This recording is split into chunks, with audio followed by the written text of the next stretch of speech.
Last night, you dreamed. You probably don't remember most of it. Maybe flashes, a face, a feeling, something chasing you, something falling. And then your alarm went off, and within 10 minutes, it was gone. The person who slept in a cave 50,000 years ago, what did they dream about? Same brain, same REM cycles, same biological hardware running through the dark, but none of your deadlines, none of your Instagram, none of your childhood anxiety about money. So what filled the dark hours of the most ancient human mind? Scientists spent decades assuming ancient dreams were simple, primitive. They were wrong. What researchers found when they studied the last remaining hunter-gatherer societies, it answers something about you, right now, tonight, what your brain does while you sleep, and why you wake up feeling the way you feel. Dreams are not random, not even slightly random. Your brain does not generate dream content by accident. Modern neuroscience, brain imaging, sleep studies, 40 years of research, clear consensus. Dreaming is an active biological process. Your sleeping brain is doing something specific, on purpose, and what it is doing is almost exactly what ancient humans needed it to do to stay alive. In 2000, Finnish neuroscientist Revonsuo published a theory that rewrote everything about why we dream. He called it threat simulation theory. Dreams evolved as a biological training ground. Your sleeping brain runs threat scenarios, the situations most likely to get you killed, not to torture you, to rehearse you. So your nervous system already knows how to survive when the real thing appears. What killed ancient humans 50,000 years ago? Predators, falls, drowning, hostile groups attacking in the night. Humans across every culture and every era report the same dreams. Being chased, falling, drowning, being attacked, getting lost. Every single culture, every single era, the same dreams. That is not coincidence. That is ancient programming still running. When ancient humans dreamed about being chased, their heart rate elevated for real. Cortisol spiked for real. Their body already knew what to do. The dream had done the training. You still have those exact dreams. The being chased dream, the falling dream. Every single one a direct biological inheritance from the same threat simulation system your ancestors used to stay alive. But ancient dreams were not only about physical threats, and this is the part that surprises people. The second most common category of ancient dream content confirmed across every hunter-gatherer society was social. Dreams about other members of the group, about conflict within the community, about being accepted or rejected. Because here is what modern people forget about ancient social life. For ancient humans, social rejection was not embarrassing. Social rejection was a death sentence. The social bond was as essential as food and fire. Being liked was not vanity. Being accepted was survival. Your brain evolved to treat social threat with the exact same urgency as physical threat. The being judged dreams, the naked in public dreams, the everyone is ignoring you dreams. Not Instagram's fault, not modern pressure,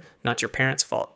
They are 300,000 years old. Being outcast from the group and being eaten by a predator led to the same outcome, dead. Now here is the part that almost no one is talking about. Ancient humans didn't just dream. They processed what they dreamed every single morning, together, out loud. This is the critical difference between them and us. Dreams were not private, not dismissed, not forgotten over a phone scroll before breakfast. The Chu Huansi of the Kalahari, the Hadza of Tanzania, Aboriginal Australians, the Iroquois, all of them dreams shared, dreams were shared. With the group, around the morning fire, as a ritual, as information. The Iroquois built one of the most sophisticated dream interpretation systems in human history. The belief that dreams expressed the soul's deepest unmet needs and the community had a responsibility to help fulfill those needs. The Aboriginal Australians created the dream time, an entire cosmology connecting the waking world to a deeper layer of all knowledge that has ever existed. These were not superstitions. These were thousands of years of empirical observation about what happens when humans pay attention to their dreams. Modern neuroscience has recently caught up to what they already knew. When you share the emotional content of a dream, you are transmitting your interior psychological state in one of the most intimate and accurate ways available. It bypasses the curated social self entirely. Your dream self is the version with no defenses up, no performance, no filter. The version that tells the truth because it doesn't know how to lie. Ancient humans shared that version with each other every morning for 300,000 years. So what does all of this mean for you? Your brain is going to run its ancient program tonight. The threat simulations, the social rehearsals, the emotional processing. And when you wake up tomorrow morning, you have a choice your ancient ancestors never had to make. You can reach for your phone and let the dream dissolve, or you can lie still for 5 minutes and let the ancient system deliver what it worked all night to produce. Write down the emotion, not the plot of the dream. The emotion. That is the actual information. And then if you have anyone to tell them. Not as entertainment, as information.